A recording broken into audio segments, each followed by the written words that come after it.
Pada hari ini kita akan membahas asuransi maritim. Pada pertemuan pertama, yaitu kegiatan angkutan laut atau Sea Transportation Activity, bidang studi ATT 1. Pengertian angkutan laut, definisi angkutan laut, peran penting dalam perdagangan nasional dan internasional, moda transportasi yang menghubungkan antara pulau dan negara. Jadi, definisi angkutan laut ialah dari kapal berlayar dari satu tempat ke tempat atau ke pelabuhan berikutnya, itu membawa muatan untuk kebutuhan setiap pelabuhan.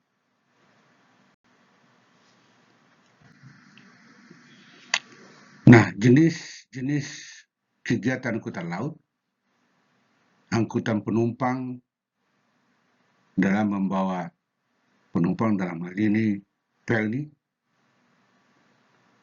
angkutan barang atau kargo, ya banyak perusahaan pelayaran yang membawa barang-barang kebutuhan ke seluruh pelosok tanah air maupun dari luar negeri, ekspor impor. Angkutan khusus adalah Pertamina yang melayani seluruh pelosok tanah air untuk kebutuhan BBM, untuk pergerakan ekonomi.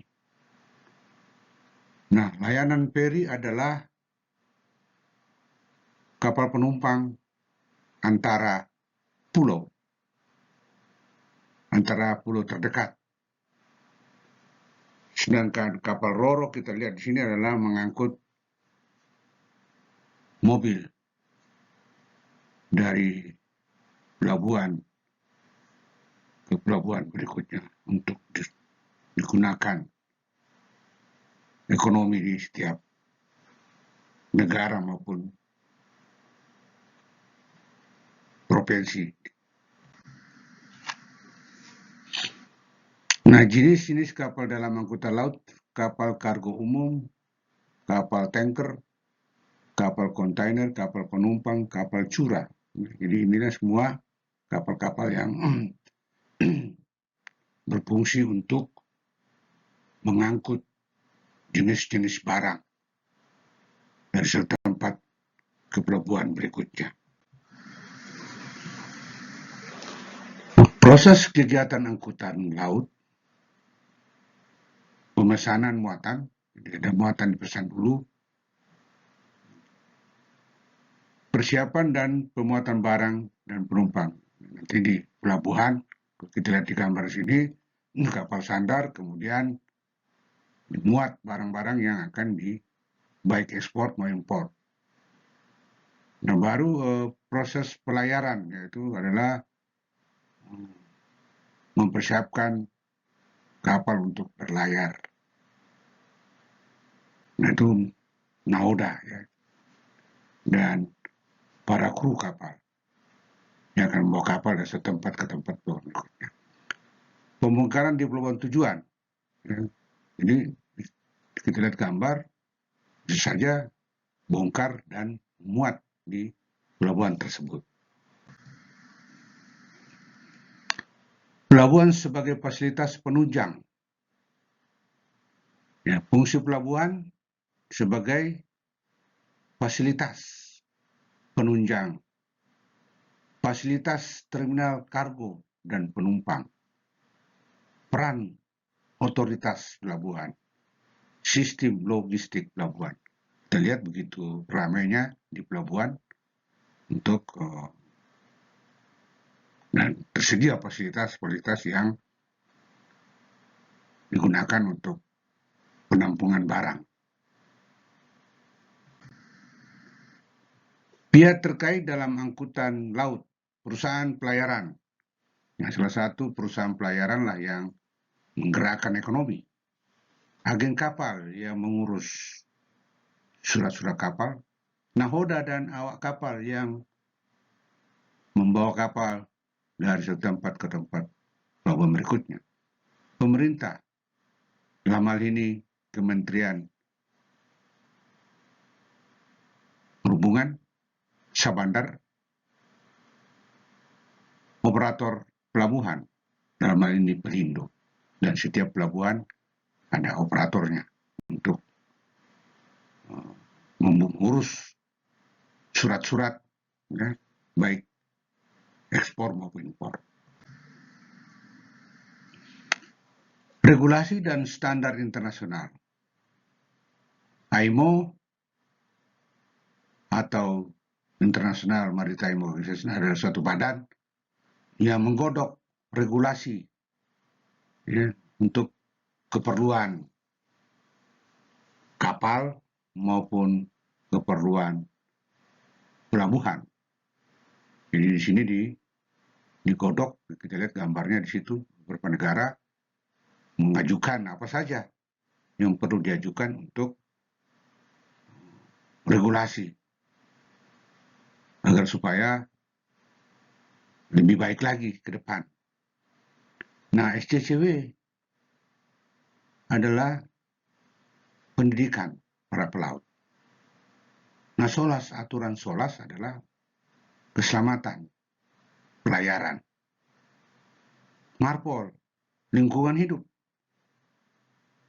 Ini lengkap semua, ya, regulasi dan standar internasional.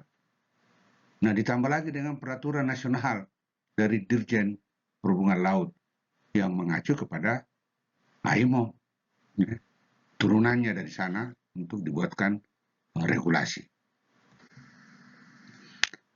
Tantangan dalam angkutan laut, cuaca, dan keselamatan pelayaran, biaya operasional dan logistik, persaingan global, peraturan dan kepatuhan internasional.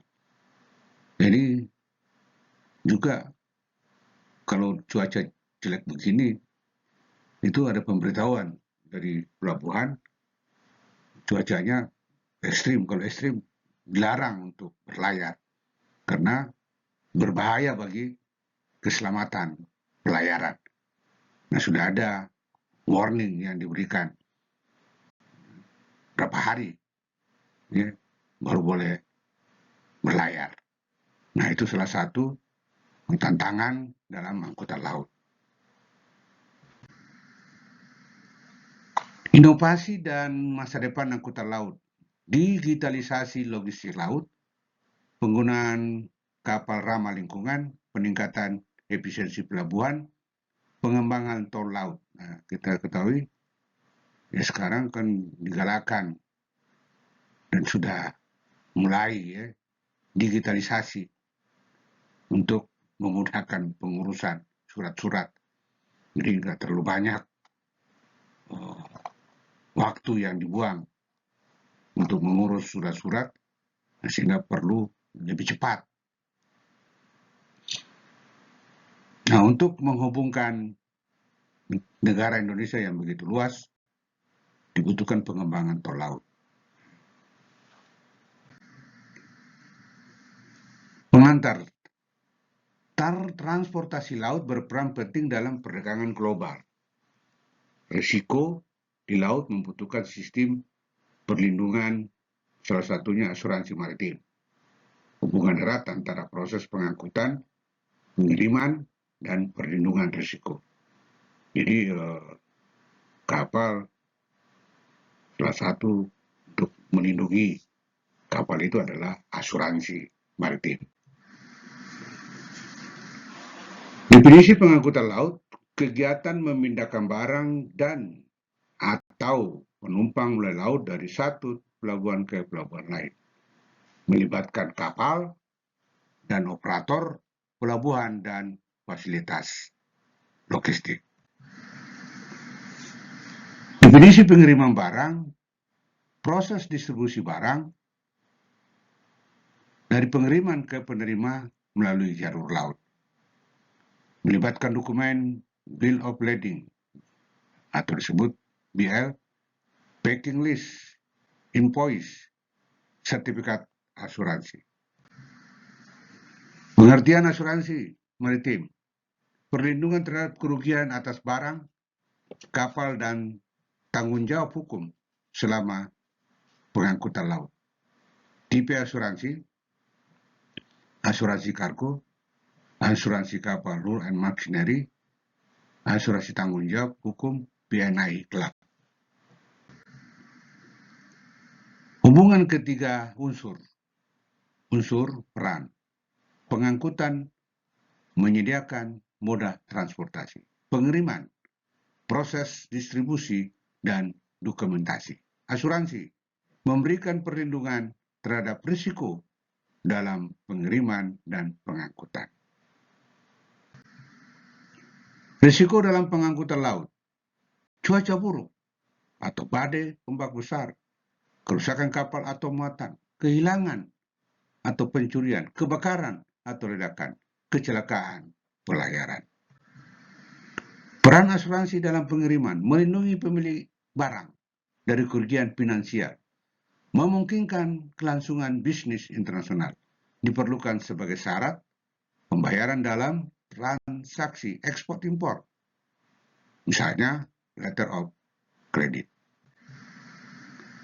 Dokumen yang terkait, Bill of Lading, bukti kepemilikan dan pengangkutan, Certificate of Insurance, bukti barang telah diasuransikan, surat muatan, lalu surat muatan laut, manifest kapal. Demikianlah kegiatan angkutan laut yang bisa saya sampaikan, yang begitu rumitnya, baik di laut maupun di pelabuhan. Nah, sehingga dibutuhkanlah digitalisasi, memudahkan dokumen-dokumen atau pengurusan surat menyurat itu dapat selesai dengan tepat waktu. Akhirnya, para pasis HTT1, selamat berlayar sampai ke tujuan dengan selamat. Selesai.